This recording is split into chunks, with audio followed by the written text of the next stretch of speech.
dello stato di emergenza. Si contano i danni in Veneto, Luca Pesante.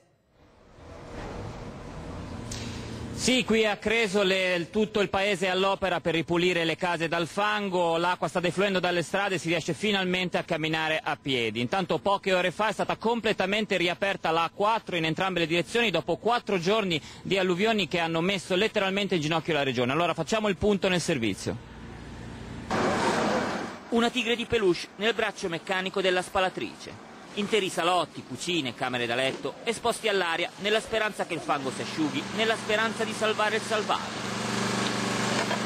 Anche la piccola chiesa di Cresole è stata letteralmente travolta dall'ondata di piena. Immagini di desolazione di un intero paese in ginocchio e che a 4 giorni dall'esondazione prova a rialzarsi. Sono ancora 300 gli sfollati qui, nell'area più colpita. Migliaia in tutto il Veneto, 3 i morti, di cui 2 nell'Alto Vicentino. Oggi a Cresole è arrivato anche l'esercito per consegnare viveri e medicinali agli abitanti e per aiutare nelle difficili operazioni di rimozione dei detriti trascinati dalla corrente. Ai danni nel Vicentino si aggiungono le alluvioni nelle province di Padova e Treviso. A Verona i comuni più colpiti sono Soave e Monteforte d'Alpone. In Vallessina e nell'Alto Veronese sono frane e smottamenti a isolare interi comuni come Sant'Anna d'Alfaedo e rallentare la macchina dei soccorsi.